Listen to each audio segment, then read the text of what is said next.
நாளென் செய்யும் வினைதானென் செய்யும் என நாடி வந்த கோளென் செய்யும் கொடுங்கூற்றியன் செய்யும் குமரேசர் இரு தாளும் சிலம்பும் சதங்கையும் தண்டையும் சண்முகம் தோளும் கடம்பும் எனக்கு முன்னே வந்து தோன்றிடனே.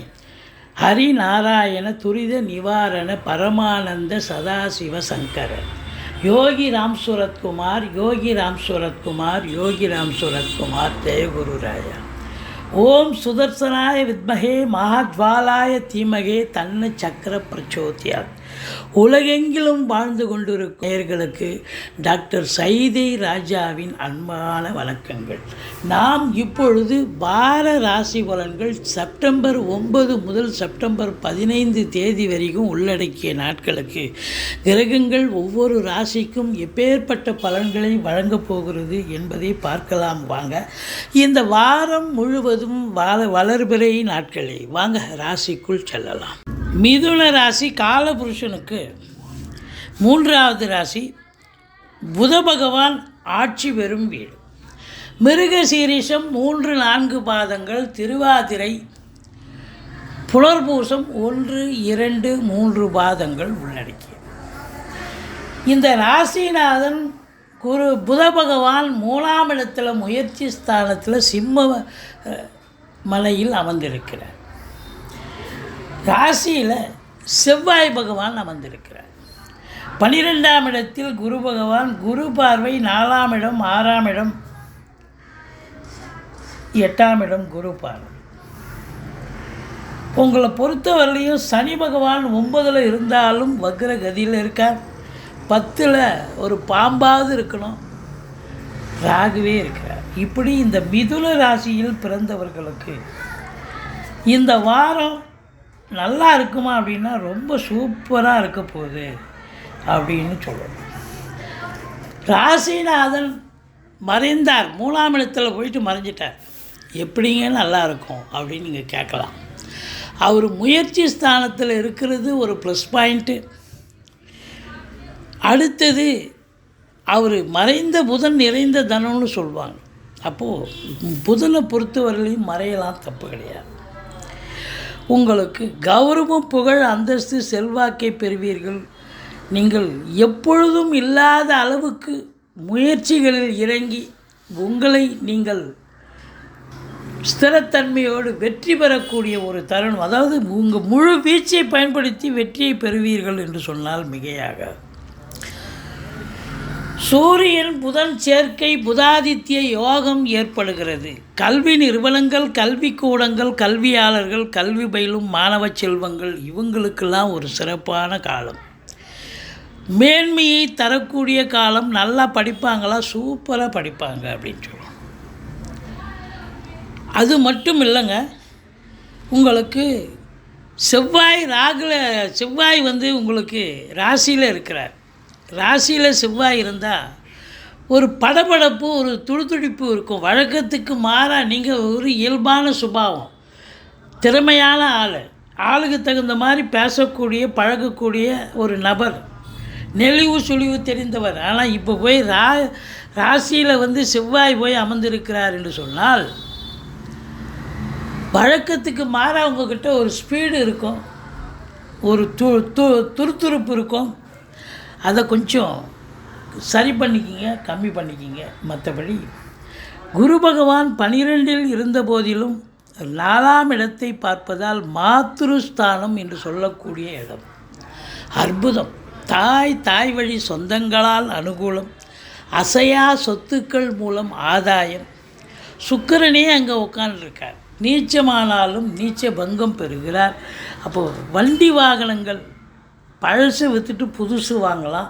இல்லை புதுசாக ரொம்ப நாள் ஆசைங்க கார் வாங்கணும்னு நினச்சிட்டு இருந்தோம், இப்போ அதற்கான தருணம் ரொம்ப சிறப்பாக இருக்குது. 4ஆம் இடத்தில் கேது இருந்த போதிலும் குரு பார்வையில் இருக்கிறதால குரு கேது காம்பினேஷன் கோடீஸ்வர யோகம் மட்டுமல்ல, ஆன்மீகத்தில் நாட்டம் அதிகரிக்கும். பிள்ளைகளுடைய கல்வி மேம்பாடு அடையும். மொத்தத்தில் இந்த சுக்கிரனை குரு பார்க்கறதால கலைத்துறையில் இருக்கும் அன்பர்கள், அதாவது கேமராவுக்கு முன்னால் இயங்குபவர்கள், கேமராவுக்கு பின்னால் இயங்குபவர்கள், இவங்களுக்கெல்லாம் ஒரு பொற்காலம் என்று சொன்னால் மிகையாக. அற்புதமான காலகட்டம். பூர்வீகத்தை அங்கே ஏதோ கொஞ்சம் நஞ்சம் சொத்து இருக்குங்க, அதையும் விற்றுட்டு வந்துடலான்னு பார்க்குறேங்க அப்படின்னு நினச்சிட்டு இருக்கக்கூடிய அன்பர்களுக்கு இப்போ பூர்வீகத்தை விற்கலாம். அதற்கான ஒரு நிலை இருக்குது, நல்ல விலை போகும். மற்றபடி உங்களுக்கு வண்டி வாகனங்கள் ஆதாயத்தை தரும், நல்ல சவாரி கிடைச்சி நல்ல சம்பாத்தியம் கிடைக்கும். அசையா சொத்துக்கள் மூலம் வருமானம், ரெண்ட்டு, இது போல் விஷயங்கள் நல்ல லாபத்தை தரும். 6ஆம் இடத்தை குரு பார்க்கிறார். கடன் சுமை இருப்பவர்களுக்கு படிப்படியாக குறையும். கோர்ட்டில் கேஸ் எதாக இருந்தால் உங்களுக்கு சாதகமாக தீர்ப்பு வரும். வெளியூர் வெளிநாட்டு பயணம் அனுகூலத்தை தரும், தாராளமாக செல்லலாம். மற்றபடி உங்களை பொறுத்தவரையிலையும் இந்த வாரம் எதையும் சாதிக்கக்கூடிய வாரம். 6ஆம் இடத்தை குரு பார்க்கிறார். வெற்றி வாய்ப்பை பெறக்கூடிய ஒரு தருணம் அப்படின்னு சொல்லலாம். 7ஆம் வீட்டு அதிபதி 12இல் இருந்த போதிலும் பெண்களால் செலவினங்கள் ஏற்படும், நண்பர்களால் பிரச்சனைகள் வரலாம், கூட்டு தொழிலால் சில செலவுகள் ஏற்பட வாய்ப்புகள் இருக்குது. கொஞ்சம் விட்டு கொடுத்து போங்க, அரவணைச்சு போங்க.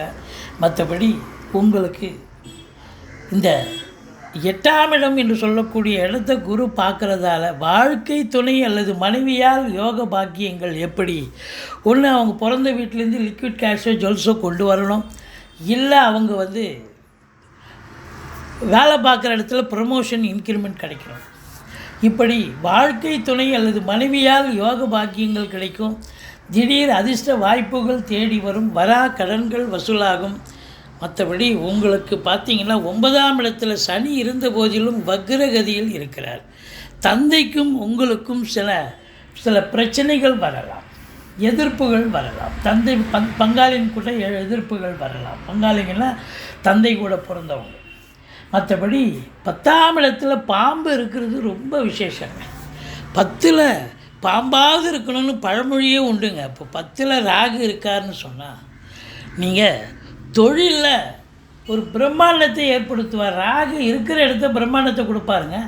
அப்போ தொழிலில் நல்ல கேட்குற இடத்துல கடன், வங்கியில் கடன் வாங்கலாம், தனியார் துறையில் வாங்கலாம், இல்லை கடனை வாங்கி தொழிலை இம்ப்ரூவ்மெண்ட் பண்ணுங்கள், இல்லை தொழிலை விரிவாக்கம் செய்யுங்க, அல்லது தொழிலை இன்னொரு பிரான்ச்சு ஓப்பன் பண்ணலாம்.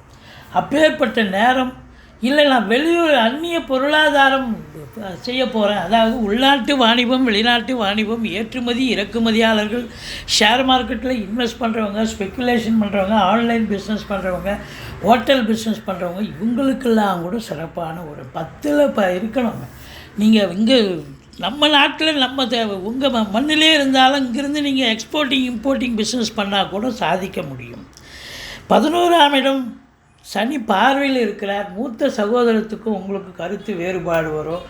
வரக்கூடிய அமௌண்ட்டு கொஞ்சம் முன்ன லேட்டானாலும் லேட்டஸ்ட்டாக வந்துடும், பயப்பட வேண்டாம். மற்றபடி 12இல் குரு பகவான் செலவினங்கள் ஏற்படும், சுப செலவுகள், மென வாங்குவீங்க, வீடு கட்டுவீங்க, வண்டி வாகனங்கள் வாங்குவீங்க, பிள்ளைகளுக்கு கல்வி செலவு, இப்படி அற்புதமான செலவுகள். சுப செலவு என்றால் நம்பி சந்தோஷமாக கடனை வாங்கி கூட இன்னும் கூட ஒரு அதிகமாக கடனை வாங்கி செய்யலாம். ஏன்னா சந்தோஷ கடன் என்பது மன விருப்பத்தோடு செய்யணும்.